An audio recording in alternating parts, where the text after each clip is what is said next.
Early waiver wire ads can make or break your fantasy baseball team. What player should you be adding, though? We'll discuss that and more on today's action-packed episode of Locked On Fantasy Baseball.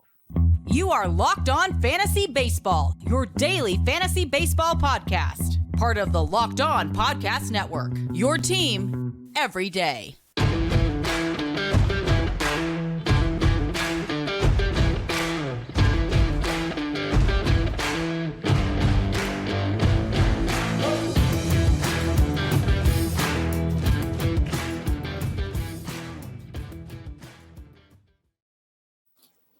Hello, fantasy baseball fanatics, and welcome to the Locked On Fantasy Baseball podcast, brought to you by the Locked On Sports Network, your team every day. As always, we're your number one source for fantasy baseball knowledge, and thank you for making us your first listen each and every day. I'm your host, Dominic Martino, here with my brother, my co-host, Matthew Arnay. Yo, what's good? Guys, you can find us, as always, on all social media platforms and podcasting apps. Just search for Locked On Fantasy Baseball, and we'll be there. Also, if you're watching on YouTube and you haven't already, you hit that little bell below. It will give you a notification every time that we drop a new episode. Also, it will subscribe you to our channel. Please be sure to leave a like and a comment because we love to talk fantasy baseball with you. Guys, you know, at this time of the year, playing the waiver wire the right way is so important.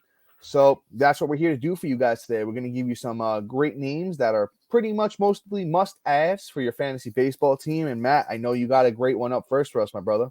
Yes, sir. So you guys have probably heard this name around prospects and whatnot, and you should be well aware of him. That's Josh Jung.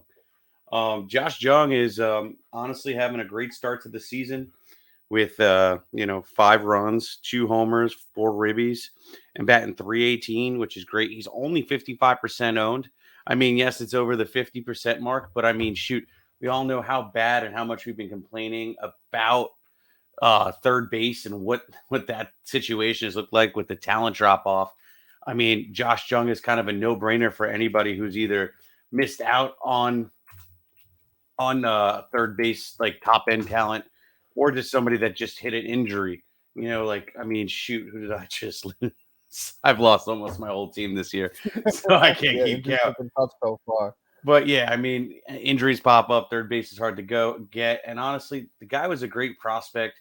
You know, in 2021, he had 54 runs, 22 doubles, a triple, 19 home runs, 61 ribbies, 2 stolen bases, batted .326. Now, if that's not an encouraging numbers from a prospect that's now finally having his first season in the MLB, starting off hot, that's something to definitely pay attention to, and especially with a nice spring to boot with 53 at-bats, 9 runs, 17 hits, 5 doubles, a triple, 3 home runs, 6 ribbies, 3 walks to 9 strikeouts, but still batting .321. If he's not like 80-something% owned after this weekend, I'm kind of blown away, and you're going to get him as still if he's still available. So go ahead and draft Josh Jung. Yeah, Matt, you absolutely you took all my talking points there. You did great analysis on him. One thing I will say, guys, his name is pronounced Josh Jung, but it's spelled the last name is spelled Jung. So if you're looking for him, you know that's how the name is spelled. And he's on that great Texas team. Where has he been hitting in that lineup? Let's do a little look-see. He's been hitting 5th. He's been hitting 5th in that lineup. There's a lot of RBI opportunity there behind, Simeon and Seager and the rest of those boys. So, Josh Jung definitely has a lot of power in that bat, a lot of RBI upside. The batting average looks good so far this year. As Matt said, that ownership percentage needs to get up from 55 to somewhere around, about 80%, my opinion. Let's move on to our next guy, though, and that's Mr. Brian Anderson. He's another, I believe he's eligible at third and outfield here. Neo. Let me just double check here if my internet ever wants to, work with me here. Mm-hmm. Oh, Lord. Matt, you do have a stat handy because my internet is being a pain in the ass. Yeah, I can do that for you, sweetie. Thank you, sir. Appreciate you, brother. Appreciate you. That's why we got both of us here, the dream team. Yes, sir. All right. Sorry about the delay, guys. So, let's play it. I think I have it. I think I have it here. Guys, so Brian Anderson moves. Yeah. He moves over from, he was playing in Miami the last few years, so you might be familiar with the name. but now he's over there in Milwaukee, and that Milwaukee team has been absolutely on fire so far to start the season, and Brian Anderson's been a big part of that. So through 6 games, Brian Anderson has 18 at-bats, 7 runs, 9 hits, a double, 3 homers, 10 RBIs, and he's hitting .500. He had a couple of useful seasons there in Miami, especially I'm looking at that 2019 season was pretty good, where he had 57 runs, 20 homers, 66 RBIs, 5 steals, and he had 261. Now, the thing with Mr. Anderson here, he's not really going to blow you away in too many categories. This might be a kind of like a juice to orange situation. Once again, Brian Anderson's eligible at third base and outfield. And so far this season, he's been, as I said, he's been absolutely, doing great. 49% owned. If you need help in the outfield or third base, which are both thin categories, I think you give Brian Anderson the shot. Yeah, I mean, Brian Anderson's kind of like a ride the wave again. That third base eligibility really helps out, and outfield, honestly. And right now, through, I guess we're 7 days through baseball, being today is Thursday when we record. The number 1 player in baseball, killing it so far. So, ride the wave, see what happens. And did we say how his ownership? I don't remember. 49% owned. 49%. Yeah, so right now, like anybody 49% owned, brother. Yeah, anybody who needs a bat pretty much should be scooping him up. But let's move on here. Another big prospect name. It's funny. I'm the prospect guy tonight, I guess. Just call me Lindsay from Locked On Prospects. We're going to talk about Mr. Francisco Alvarez. He's been killing it in the minors recently, and with the injury, is forcing him up sooner than the Mets would like, but he's still killing it, and I think it's about time. I'm surprised he didn't break camp. So with 16 at bats, he has 4 runs, 4 hits, a double, 2 home runs, 4 ribs, 3 walks to 8 strikeouts, batting about 250 with an OPS of 1056. He is a great, great prospect. The guy has power out to wazoo. He's about a 260 batter, maybe 270 on the upside if you're lucky. But I think 260, 265 is where he'll probably land by the end of the season. And, that kind of power and on the Mets is pretty much just a great combination for, pretty much fantasy success from the catcher position, especially since, if you listen to us, we don't really value catchers. So if you're able to get him for free 99 off the waivers right now and you didn't have a real studly catcher, boom, here you go. And now your lineup's going to have an instant boost. So definitely take a look at Francisco Alvarez. See, I'm not as high on Francisco Alvarez as some other people might be. His spring training was pretty bad. He hit 107 over 14 games, 28 at-bats, no home runs, 10 strikeouts, 2 walks. And then, in AAA, as you mentioned, those numbers are all right. They're not, super sexy to me. They're just kind of like, okay. And I got to see him do it against big league pitching. It's going to take him, the 5 games on Yahoo to get, the eligibility at catcher, because right now Yahoo only has him as a utility player. So, he's 21% owned. I mean, you give him, he's worth taking the shot on if you have the roster space and, you could, go without having him play catcher for a few games, on your fantasy team. We'll just see where it goes, though, and I'm not 100% sure if I'm sold on Francisco Alvarez. I kind of like the next guy that we're going to talk about a little bit more, but before that, we have a new sponsor, guys, and if you guys have not already heard, our new sponsor is So Rare. So Rare is a revolutionary fantasy baseball game and marketplace transforming fans into owners with officially licensed digital cards featuring players from across all 30 MLB teams.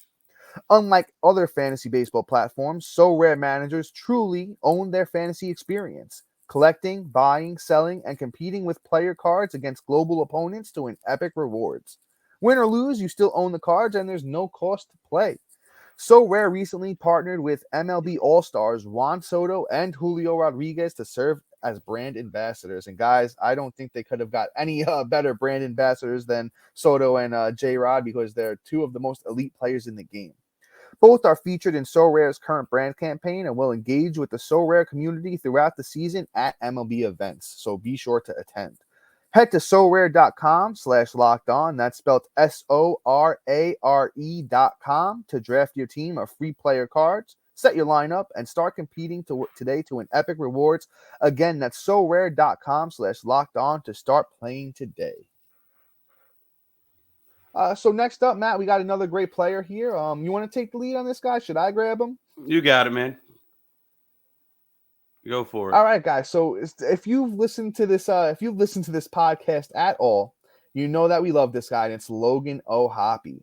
And at first, we weren't sure if he was going to get the run there or the spot at the catcher position with the Angels, but it looks like he's got it, and he's been heating up. He hasn't been doing fantastic, but he's been doing pretty solid. Definitely doing good for the catcher position. So far, O'Hoppe, as a 23-year-old, played 5 games, 18 at-bats, 3 runs, 5 hits, a double, 2 bombs, 8 RBIs, and he's hitting .278. He's in that great lineup there, and with the Angels with Trout and Ohtani, and once Anthony Rendon gets back, Hunter Renfroe, I really like what they're doing over there. He's only 19% owned, which is a shame. We got to get that up to 50-60% owned for Mr. O'Hoppe. I'm a huge fan. I was drafting him everywhere this offseason, and it looks like it's paying off. So he's been hitting 9th, which isn't really great, but if he's hitting 9th, it's he's going to get driven in by all those big bats at the top of the lineup. So there's going to be good runs for O'Hoppe. I think the average is going to be plus. I think the power is going to be decent. And you know what? The batting 9th hasn't really held him back because he's got 8 RBIs on the season. I'm a huge Logan O'Hoppe guy. I think he's definitely a must add. Yeah, and there's no way he stays that low in the lineup that for this long. I mean, to be honest, it's almost inevitable. The guy has, plus power and is just ready to rock and explode. Let's go, O'Hoppe, and let's hop on our way to a championship. But let's talk about another young guy here. And that's with Easter right around the corner, Yeah, I like that. You're a little late on that. But Garrett Mitchell here. Got to do the hoppity hop, Logan O'Hoppe. We're going to talk about Mr. Garrett Mitchell, another young dude. Last year, he got the cup of coffee with 61 at-bats. He had 9 runs, 19 hits, which is pretty solid, 3 doubles, 2 home runs, 9 ribs, 8 stolen bases. But, he's that prototypical big bat this year, and where he just strikes out 28 times to 6 walks and bats 311. That's just it's the new MLB that way. Not a lot of guys generally just go for it. It's weird. But, I mean, Garrett Mitchell has just forced his way, into the lineup with barely even being in the minors, which is kind of crazy because in 2021, he had a AA and a A+, then 22, a AA, AAA. Let's go. And now he's on the big leagues. So I think Garrett Mitchell's up for something special. And so far this season, he really is doing his thing. In 20 at-bats, he has 6 runs, 6 hits, a triple, 3 bombs already, 5 ribs, and here we go, 2 walks to 5 strikeouts, but batting 300 with an OPS of 1.214. I mean, this is great numbers for a dude that's just young, ready to kill it, and has that outfield eligibility where again there's that teardrop off and it's really rough. So I'm really liking Garrett Mitchell as a scoop up. Also, let me just pull up his ownership percentage, and that would be 49%. So 49%. So half of you are on page with that. But let's get that up to 60, 70, 80% because I think that he might be a long-term play, and he's somebody that one of those early waiver wire pickups that you want to snag now because they're going to benefit you later. So that's Garrett Mitchell for you. Yeah, Garrett Mitchell's reminding me of an early season like Taylor Ward last year, where Taylor Ward just came and took the league by storm, and he wound up being, a great pickup down the stretch. See, the thing with Garrett Mitchell, he's got a little bit of power in that bat. He's got some speed in that bat. And, Milwaukee, like I said, when we were talking about Brian Anderson, Milwaukee's been great so far this season. That lineup is absolutely fantastic. Garrett Mitchell's a big part of it. And, his last 2 games, those 3 bombs have came. He's got 2 hit games out of the last 4. He's been hitting, 6th in that, in that Brewers lineup. I think, you're not going to regret picking up Garrett Mitchell at this point, and he's always been a decent batting average guy in the minors as well. And even last year with that cup of coffee, as Matt mentioned, solid batting average to 311 across 28 games. And, definitely Garrett Mitchell might be one of the top guys that we are talking about today. Must add Garrett Mitchell. Let's move on to our next guy though. And you might have heard this name, throughout the fantasy community if you've been, locked in with, everything that's been going on. And it's Lane Thomas. everybody really expected Lane Thomas, last year to have that, big breakout year, and he kind of disappointed, and, kind of get that little fantasy hangover with him. But this year, Lane Thomas is kind of showing us why we believed in him so much last year. Through 6 games, 24 at-bats, Lane Thomas has 1 run, 8 hits, 2 doubles, no homers, 4 RBIs, a steal, and he's hitting .333. The thing with Lane Thomas is he's been hitting first pretty much every day for that Nationals lineup. I know they're not fantastic, but he'll get a lot more runs coming in. So now's the time to grab him before he really takes off and he's not going to be available anymore.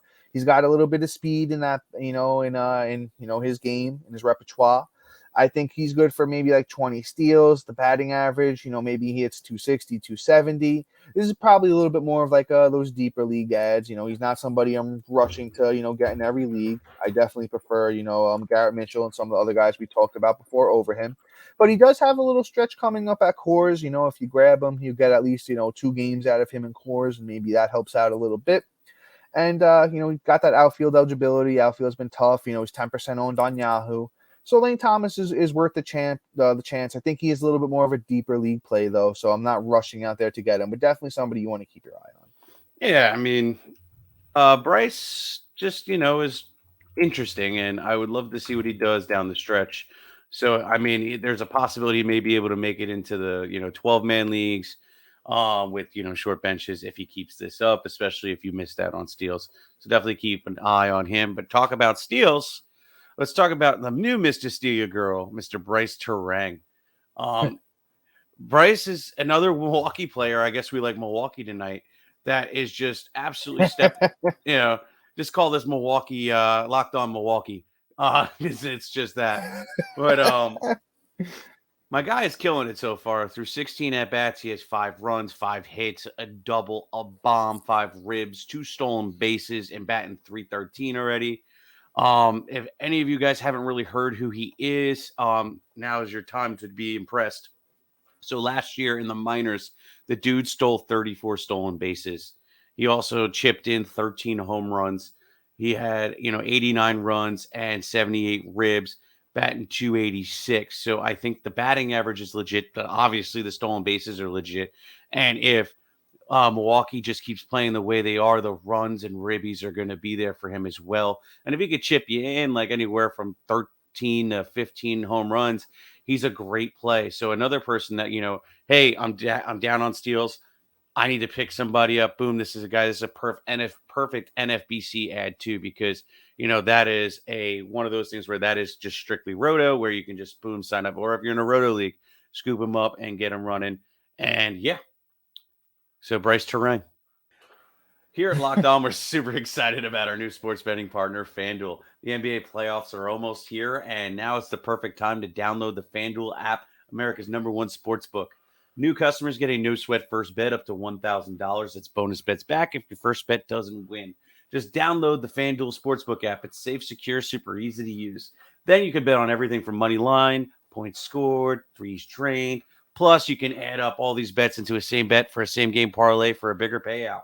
So don't miss out on your chance to get your no-sweat first bet up to $1,000 in bonus bets when you go to FanDuel.com/lockedon. That's FanDuel.com/lockedon to get started today. Make every moment more with FanDuel, the official sports betting partner of the NBA.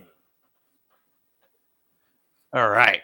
So, Matt, I'm going to chime in with a little Brice Turang love. As you said, we might as well teamed up with Locked On Milwaukee Brewers over here for this episode because we're talking about all the Brewers and their hot start. Love the speed for Mr. Turang. He's got a little pop in that bat too. Maybe it's only like 10, 15 home runs, but that's still going to be enough to contribute. And, he just looks great. He's been hitting a little bit lower, 8 or 9 in that Milwaukee lineup, but I don't really think it matters right now with the way that they're hitting. Might be a juiced orange situation. Turang is 27% owned on Yahoo. I pick him up and just ride the wave and see how it goes. If he cools down, you wind up dropping him and it's no big deal. But you know what? If he winds up being one of those, waiver wire pickups that, pays off in the long run, that's why early in the season, if you got that extra bench spot, and you need to grab somebody, it's worth making the move just to see, where things go. But with that being said, let's move on to, one of my old-time favorite players, and that's Mr. Mike Clevinger. Now, Mike Clevinger kind of, didn't do well at all last year, with the Padres through his 7 starts, really. No, it was actually 22 starts. His record was 7-7, 114 innings, 91 strikeouts, and that 119 whip. Really didn't, do what we're used to seeing, Mr. Mike Clevinger do. But you know what? This year, he looks like he's gotten back on track a little bit in his first start with the White Sox. Clevinger went 5 innings. He only gave up 3 hits. He walked 3. He did have 8 strikeouts, like we're used to from Mr. Mike Clevinger. And, the whip wasn't fantastic, as I mentioned, with the 3 hits and 3 walks. But I think there's still something left in the tank with Clevinger. I think he's got something to prove to everybody this year. If you're not familiar with Mike Clevinger, I'll just give you a little gist of what he was able to do back in the day. So from 2017 to 2020, Mike Clevinger made 82 starts. He had 41 wins and 20 losses during that time, 489 innings, 553 strikeouts, and a 115 whip. So that's the type of pitcher that Mike Clevinger normally is. I think, honestly, right now, he's probably one of the guys that I want most off of the waiver wire just to see where things go, because he does have that almost ace-like upside.